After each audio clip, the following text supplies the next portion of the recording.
SSP convent school Jangipur Ghazipur के इस online class में आप सभी विद्यार्थियों का हार्दिक स्वागत है। Good morning to everybody.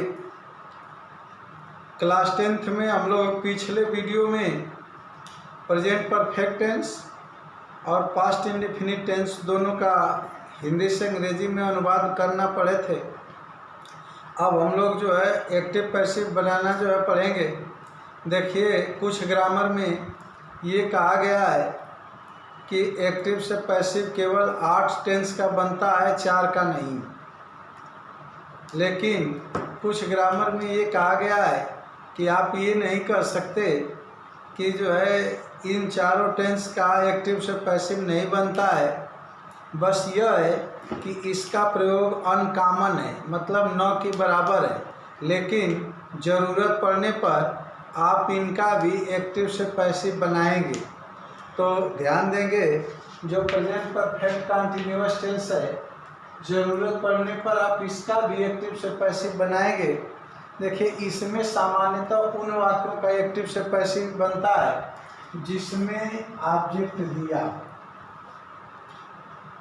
ध्यान देंगे, सामान्यतः जो है आप उन्हीं का एक्टिव से पैसिव बनाएंगे जो जिसमें ऑब्जेक्ट दिया हो। जैसे देख लीजिए, they have been planting the trees for many years, वे कई वर्षों से वृक्षारोपण कर रहे हैं।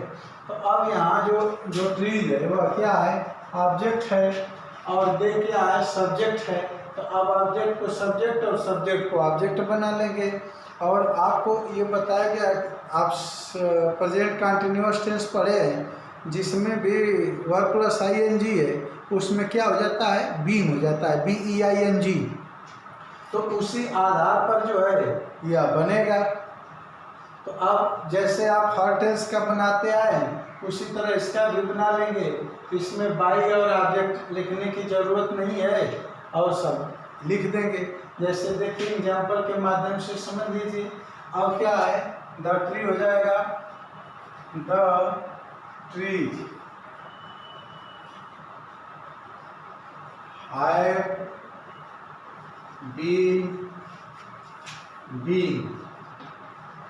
अब वर्ब प्लस ING के लिए जो है बीइंग का प्रयोग हो जाएगा, और क्रिया का थर्ड फॉर्म हो जाएगा प्लांटेड हो जाएगा, फॉर मेनी ईयर्स। ऐसे बनाएंगे, क्या हो जाएगा? The tree have been being planted for many years. इसका प्रयोग बिल्कुल अनकॉमन है, न के बराबर है। ये जो है परीक्षा में ऐसे बहुत कम पूछता है, लेकिन कुछ ग्रामर में ये कहा है कि आप ये नहीं कह सकते कि इसका पैसिव वॉइस नहीं बनता है। ज़रूरत पड़ने पर आपको पैसिव वॉइस बनाना पड़ेगा। तो इसी नियम से बनता है। आप इसको जो है देख लीजिए, समझ लीजिए। एक और एग्जाम्पल देख लीजिए। I have been helping you for 2 days। मैं 2 दिन से तुम्हारी सहायता कर रहा हूँ। अब देखिए, यहाँ हेल्पिंग के बाद यू आया है, यानी आई सब्जेक्ट हो गया, यू ऑब्जेक्ट हो गया। तो जब सब्जेक्ट और ऑब्जेक्ट दोनों हो गया, तो जो पैसिव वॉइस का जो नियम है उसी आधार पर ये भी बन जाएगा। तो अब इसको बनाएंगे तो यू ऑब्जेक्ट है, सब्जेक्ट हो जाएगा। तो क्या हो जाएगा?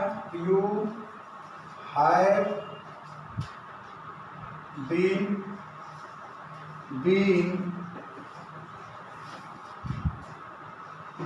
helped for 2 days। इस तरह से जो है आप बनाएंगे। अब प्रेजेंट परफेक्ट कंटिन्यूअस टेंस के बाद आप जो है पास्ट इंडेफिनिट टेंस का हिंदी से अंग्रेजी में अनुवाद बनाना पड़ चुके हैं। अब उसका एक्टिव से पैसिव बनाना है। देखिए, इसमें जो है आपको प्रेजेंट इंडेफिनिट टेंस और पास्ट इंडेफिनिट टेंस के एक्टिव से पैसिव में एकमात्र अंतर यह है कि इज मान की जगह आप वाज वेयर का प्रयोग करेंगे। उसी तरह से बिल्कुल बनेगा। जो एक्टिव वॉइस का जो ऑब्जेक्ट है उसको सब्जेक्ट बना लेंगे, पहला नियम। दूसरा जो है, जो सब्जेक्ट है एक्टिव वॉइस के वाक्य का, उसको ऑब्जेक्ट बना लेंगे। इसमें हेल्पिंग वर्ब वाज वर्ब का प्रयोग करेंगे। पैसिव वॉइस में मेन वर्ब के थर्ड फॉर्म का प्रयोग किया जाता है। पैसिव ऑब्जेक्ट से पहले सामान्यतः बाई का प्रयोग होता है, बिल्कुल वही नियम है। अगर आप इसका स्ट्रक्चर जानें तो passive subject plus was verb plus main verb का third form plus by plus passive object. अब देखिए, इसको आप एक्टिव वॉइस के वाक्य को भी पहचानना होगा।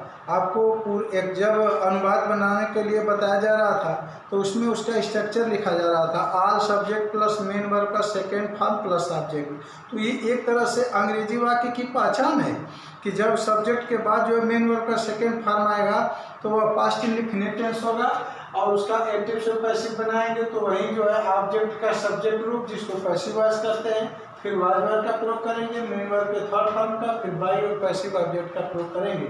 एग्जाम्पल से समझने का प्रयास करिए। She sang A sweet song.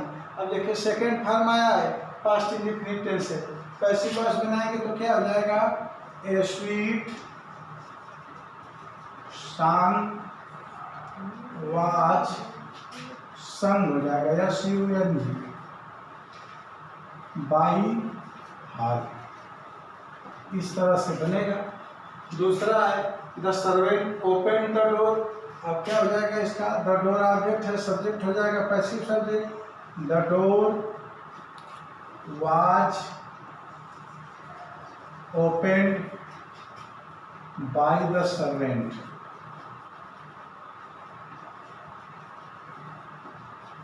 इस तरह से जो है बनेगा। अब देखिए अगला एग्जाम्पल देखिए, the horse kicked the boy. तो क्या बनेगा, the boy was kicked by the horse.